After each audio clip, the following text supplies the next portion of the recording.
welcome to Kansas Ag Report. I'm Ken Rogers. On this week's show, we talk with Dr. Roger McEowen, an ag and tax law specialist from the Washburn School of Law.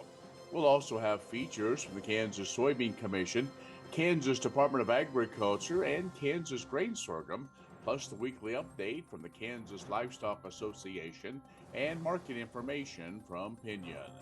Kansas Ag Report brought to you in part by the Kansas Soybean Commission, the Soybean Checkoff, progress powered by Kansas farmers. Kansas Farm Bureau, a grassroots ag organization representing the state's farm and ranch families since 1919, kfb.org. And the Kansas Wheat Commission, lending in the adoption of profitable innovations from wheat, online at kswheat.com.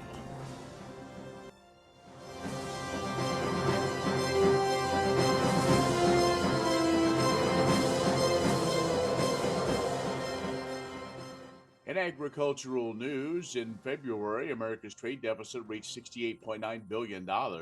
That's the highest disparity in almost a year. Imported values exceeded exports by more than analysts were expecting. The total value of imports hit $331.9 billion, while exports $263 billion. The overall deficit rose 1.9% during the month. Republicans on Capitol Hill have expressing frustration with what they call an unambiguous trade strategy and inadequate initiatives undertaken by U.S. Trade Rep Catherine Tai. Well, they expect trade fluctuation. Republican senators wrote to Tai, saying the current sharp decline in American ag exports is directly attributable to a trade strategy that doesn't meaningfully expand market access or even reduce barriers to trade. The February trade data shows that year-to-year decline of $729 million in food, feed, and beverage categories of national export. Soybean exports dropped by $1.9 billion, and wheat dropped by $429 million. Dairy products by some $97 million. U.S. quota for low-tariff beef imports in Japan was filled by the end of February. That's the fastest rate since 2020. Not good news for Japan either. The rest of the year, beef imports are subject to higher tariffs now, which means Japan will face challenges to increasing exports of its premium Wagyu beef supplies. The import quota resets yearly January 1st. The import quota already reached the 65,000 5-ton limit at the close on February 27th. Brazil also shipped beef to the U.S. ahead of the new year because of soaring inflation. Brazil aggressively marketed its lower cost beef. That means Japan and Brazil appear to have used up their tariff quotas just in the first 2 months of the year. That's 2 months sooner than what we saw in 2023. The shared quota has no country or region specific caps, effectively a first come, first served system, creating some intense competition. That's a quick check of some ag news. We will come back, and our discussion with Dr. Roger McEowen will be up next here on the Kansas Ag Report. The Kansas Ag Report brought to you in part by Kansas Grain Sorghum, growers working together. Learn more at ksgrainsorghum.org. Grass and Grain, online or in the mail, keeping Kansas farmers informed for over 60 years. grassandgrain.com.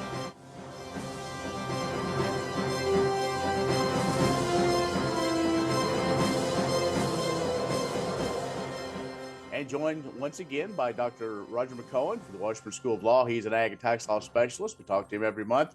Hi, Dr. McEowen. Good to be with you, Ken. All right. Seems like the year continues to roll along. Wasn't that many conversations ago we talked about looking back on 23 and 24 has already brought with it more situations with agriculture going through the judicial system.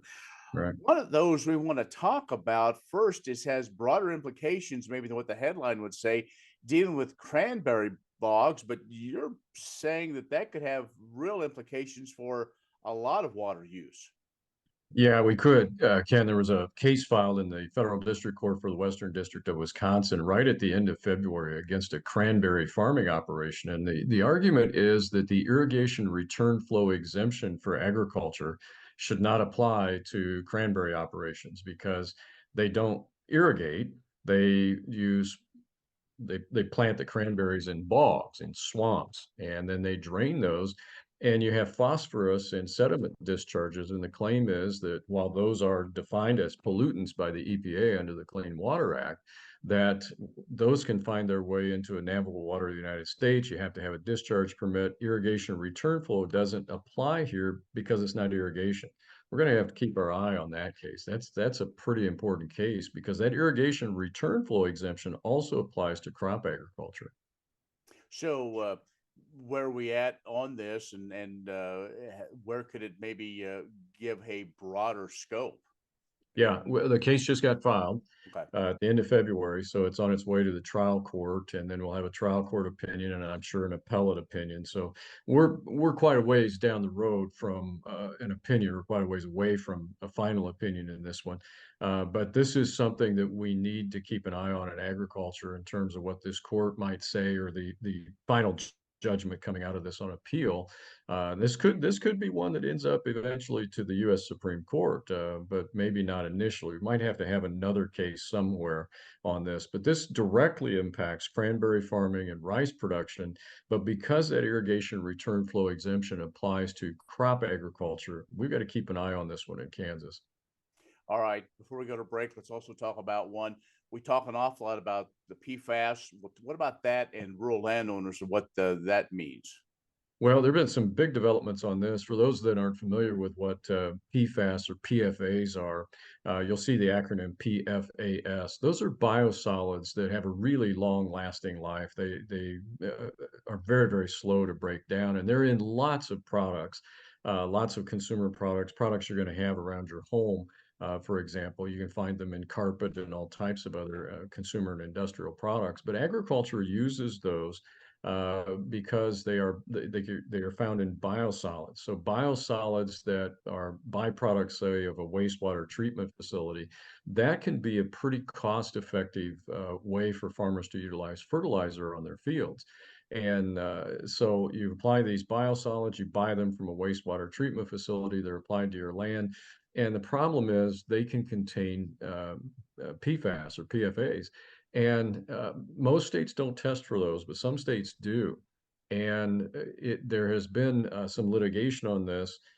In 2022, we had a Michigan cattle farming operation that got completely shut down. Michigan is one state that's very aggressive in testing soil and all types of other locations for these for PFAS.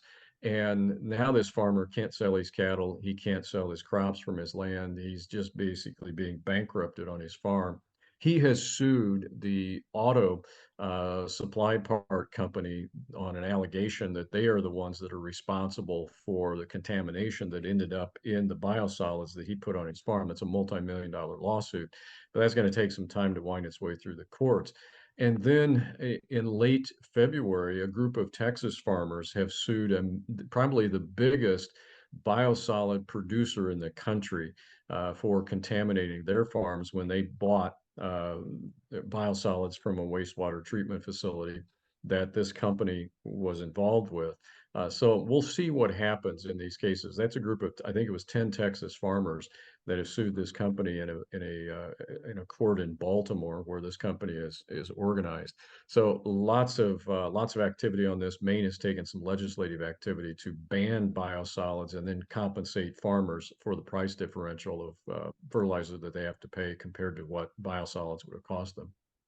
We're talking with Dr. Roger McEowen from the Washburn School of Law. He's an ag and tax law specialist and joins us every month to talk about agriculture going through the court system. We'll take a break. Back with more in just a moment. Kansas Ag Report brought to you in part by the Kansas Livestock Association, supporting members' business interests and meeting consumer demands. KLA.org. Oldie Seed Farms, carrying soil-specific seed. Find them on the web at oldieseed.com. That's OHLDE seed.com.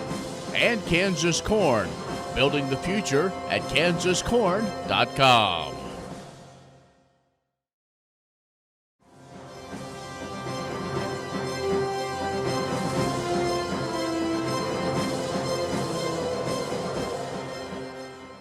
And our guest is Dr. Roger McEowen from the Washburn School of Law. He is an ag and tax law specialist. as we talk with him in our April conversation. Also, let's kind of wrap it up with the Quiet Title Act. It is says not jurisdictional. What does that mean to property rights? Well, that's a fancy procedural law term, but let me break this down. This involved a couple of Montana private property owners in western Montana, and there's a lot of federally owned land in the western part of the country, including the state of Montana. And you've got these, what happened in this one instance was you had a public road, you've got a national forest, you've got private land in between the public road and the national forest. And back in the early 1960s, the previous landowner granted an easement to the U.S. government to provide so that they could have an access path to get timber trucks from the public highway into the national forest. So it basically was an ingress and egress route. That was not a public road. That was just private access. And everything worked fine for 45 years until 2006. The government posted a sign saying that the road was providing now public access to the national forest through the private land. And of course, the landowners now don't like that. And they brought suit under the statute that says you can sue the government. That's the Quiet Title Act. But the government claimed, well, you didn't bring it soon enough. They didn't sue until 2018, and there's a 12-year supposedly 12-year statute that says you have to bring your case within 12 years of knowing when you had the right to sue. And the question is whether that 12-year statute is jurisdictional or not. If it's jurisdictional, then that is a time bar, and they brought their case too late and they're kicked out. But this went all the way to the U.S. Supreme Court, and they said, no, it is not jurisdictional. They were not too late in bringing the case, so they will get their day in court as to whether the government took their property. It becomes a takings case, Ken, is what it is. All right, Dr. McEowen. Now, folks want to learn more about these things we talked about, other things that you are observing. You have a blog. How can they access that? Yeah, it's on the homepage of my blog, which is washburnlaw.edu/WALTR. I also share these with the Ag Econ department over at K-State, so it shows up on the Ag Manager page there. All right, Dr. McEowen, as always, appreciate it. We'll talk to you next month. Thank you very much. Dr. Roger McEowen, who is an ag and tax law specialist at the Washburn School of Law, has joined us. We will take a break and come back with more in just a moment. Anything I can help you locate today? Yeah, I'm looking for some grass seed, but I can never figure out which type to buy. At Premier Farm and Home, you can pick your grass seed out of a field instead of off a shelf. Really? You can do that? At Premier, you can. That'd be great. Let me take you to our plots. Everyone has lawn problems. At Premier Farm and Home, we see it as an opportunity to earn your trust. This is so helpful. Only place in the Midwest. With each problem we help you solve, you'll gain confidence and find that no one can take care of your lawn like you can. Grain sorghum is one of the most important cereal crops worldwide, and Kansas leads the nation in its production. Over the years, sorghum has been either exported, used in animal feed domestically, or for other industrial uses. Recently, its use in the ethanol market has seen tremendous growth, with 30% of domestic sorghum typically going to ethanol production. Kansas Grain Sorghum is committed to sorghum research, market development, and education. Learn more at ksgrainsorghum.org.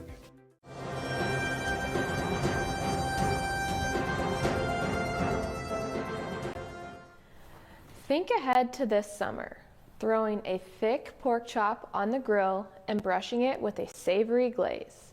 Picture the accompanying fresh salad topped with a tangy dressing, the warm, sweet fruit crisp that rounds out a perfect dinner.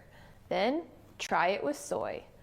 Throw some soy sauce in the glaze and see how it pairs with soy-fed pork. Sprinkle some edamame or black soybeans on the salad topped with dressing made from soybean vegetable oil. Soy flour and margarine bring together that delicious fruit crisp. You can find recipes just like these at www.kansassoybeans.org/recipes. April is National Soy Foods Month, so it's the perfect time to explore why experts recommend making soy part of a healthy diet. It's heart healthy for one, as soy protein can lower LDL cholesterol levels because it is low in saturated fat and high in polyunsaturated fat. Many components of soy aid in lowering blood pressure, improving cognitive function, and even protecting against some cancers, according to research conducted by the Soy Nutrition Institute. You can reap these benefits by searching for soy in the supermarket and discovering versatile protein-packed ingredients. This month, we also remind consumers that animal agriculture is the largest processor of soybeans, specifically soybean meal. That's why the Soybean Checkoff funds research to improve both soy foods and soybean meal, supports programs in animal agriculture, and encourages consumers to choose a balanced diet. How will you try soy for National Soy Food Month?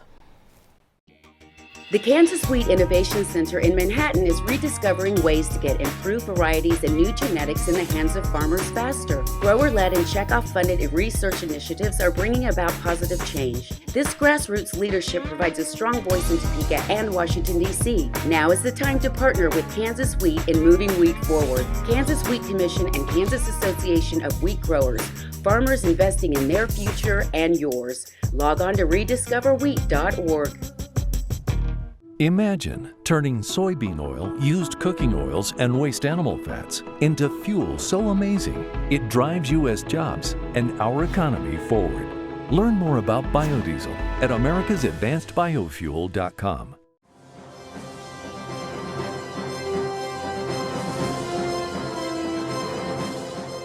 Hello, my name is Jamie Stewart. I'm the Director of Public Relations for the Kansas Department of Agriculture. Today we're going to talk about soil health. At the foundation of the Kansas economy, you'll find agriculture. And at the foundation of all things agricultural, you'll find healthy soil.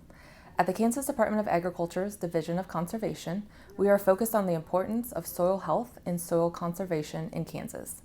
Soil is the basis for our ecosystem, and it's our rich prairie soils that made this state a primary landing place for early Kansans. The soil allows for high-quality crop production, as well as grazing opportunities for livestock. Healthy soil is also closely linked to healthy water, as the soil infiltrates and stores water, making it available for farmers and ranchers when the water is needed for their crops and animals. There are several key steps that owners and managers of land can take to help in the efforts toward healthy soil. By reducing tillage, keeping soil covered with residues such as cover crops, and introducing managed grazing onto rangelands and croplands, you can reduce erosion and retain nutrients. In addition, crop rotation can add more diversity, which is beneficial for soil health. In recent years, technology advancements has given us new tools to use in land management techniques, from no-tilling plants in cover crop planting to irrigation management in making decisions that can reduce or adapt inputs. The Kansas Department of Agriculture works with conservation districts across the state, which act on a local level to promote conservation of soil and other natural resources. And KDA is proud to be involved in new partnership efforts. The Kansas Soil Health Alliance, which is working to expand the information and tools that are available to Kansas farmers, ranchers, and landowners who are committed to improving soil health across the state. Thanks to all of you who are working side by side with all of us as we preserve and enrich this critical resource that's at the base of our agricultural roots, healthy Kansas soil. What does a brighter, more sustainable future look like in our cities and towns, and how do we get there?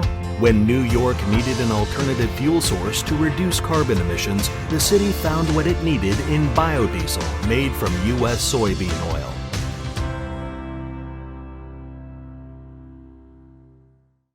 Many seed companies claim to offer the latest genetics, but how many have tested those genetics in soils just like yours? The Oldie Seed Know to Grow research program has fully tested the latest seed genetics in soils that are right in your neighborhood. The Oldie Seed Know to Grow program can recommend the best performing hybrids from technologies like Enlist, Extend, and LibertyLink that will optimize the yield and profit of every acre on your farm. Contact Oldie Seed today.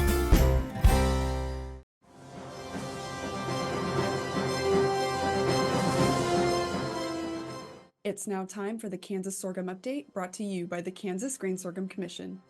Today, we're providing sorghum leaders with information regarding the nomination process for the United Sorghum Checkoff Board of Directors and other opportunities to become involved with our organization with a new series of sorghum-centered events happening later this year. The USDA is currently seeking nominees to succeed 2 vacancies in Kansas for the United Sorghum Checkoff Board of Directors. The Checkoff Board is comprised of 13 sorghum producers, including 5 seats for the largest sorghum-producing state, 3 for the second largest, 1 for the third largest, and 4 at-large national positions. Sorghum producers within the United States who own or share the ownership and risk of loss in sorghum production are eligible for a nomination to the U.S. Secretary of Agriculture for appointment. Nominations are due to the USDA on May 3, 2024. For more information, you can visit sorghumcheckoff.com or visit our website as well by visiting ksgrainsorghum.org to express interest. The Commission is also excited to announce its latest collaboration with K-State that will launch this summer. The Sorghum Connection series will address best agronomic practices in order to prevent diseases and other obstacles through a series of field days and producer-led panels. Be sure to stay tuned for more information as details develop. We'll be sure to keep you updated via our social media, digital newsletter, and of course, our website. Thank you, and stay tuned for next time. Kansas Corn reminds you that E15 fuel is the right choice for every kind of driver. For the car enthusiast, E15 has higher octane. For the thrifty driver, E15 is priced lower than regular unleaded. For the nature lover, E15 provides cleaner air. For the shopper who buys local, E15 has more ethanol from our Kansas corn farms. Choose E15 for a higher octane, lower price, cleaner American fuel. Message from the Kansas Corn Commission. Learn more at kscorn.com. Rural families are built different, but life isn't always easy. My hope is that we can start to break down those barriers. But it's okay to not be okay 100% of the time. There is help. Talk to a family member or your doctor. Text or call 988. Above all, don't suffer in silence. For more resources, visit kfb.org/Rural Minds Matter.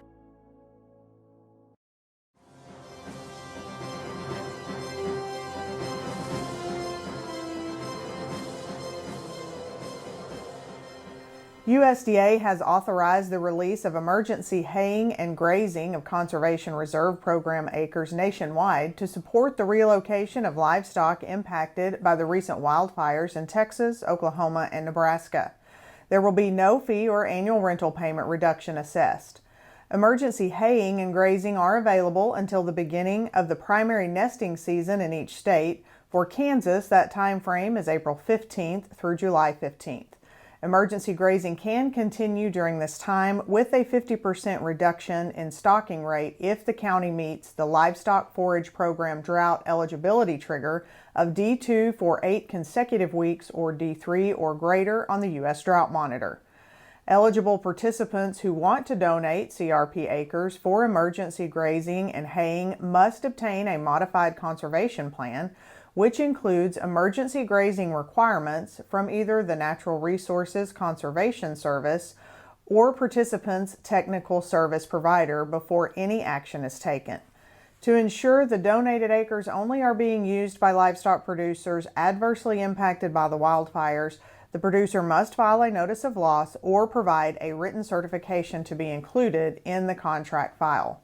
Those interested in donating CRP grazing and haying privileges should contact their local Farm Service Agency office to confirm eligibility and obtain approval before allowing the acres to be used. What if U.S. soybean meal were more than a commodity? If seed companies and the soybean checkoff built a better variety? That future is here. The time is now. To meet end-user demands, the Soybean Checkoff is investing in the compositional quality of soybeans, including meal. A message from the Kansas Soybean Commission, the Soybean Checkoff, progress powered by Kansas farmers.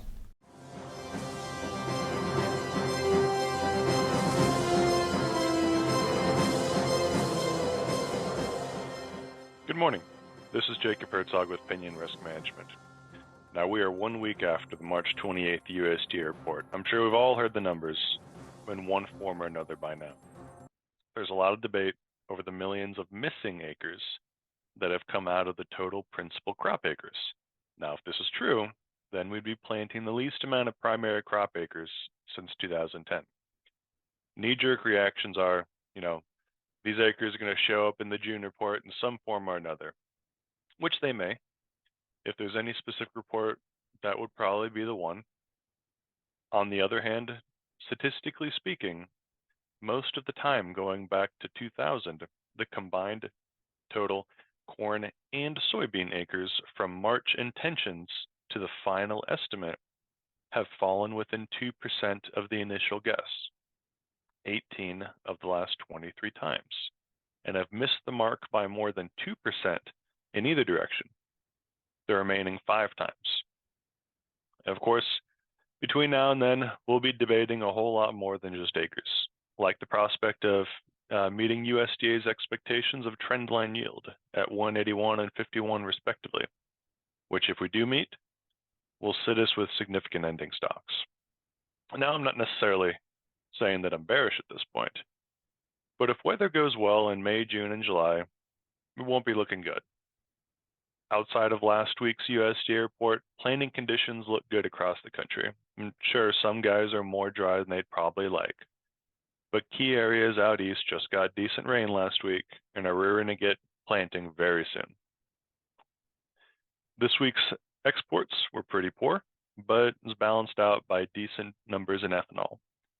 Now, I know a lot of talking heads emphasize the need for a plan year-round, but this is really the time of the year rubber meets the road. If you would like to talk with somebody about a plan, you can reach us at 888-452-8751. I'm Jacob Herzog with Pinon Risk Management. Next time you see a beautiful field of corn, reach out and thank the farmers who work tirelessly to raise corn for livestock feed, renewable fuels, and exports to feed a growing world population. The farmers on the Kansas Corn Commission work for Kansas Corn with grower-funded checkoff dollars that support foreign and domestic market development, research, promotion, and education to expand opportunities for Kansas farmers.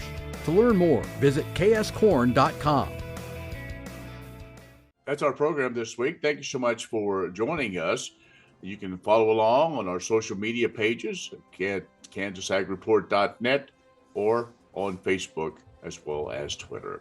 I'm Ken Rogers. Thank you so much for joining us. We'll be back with you next week on the next Kansas Ag Report.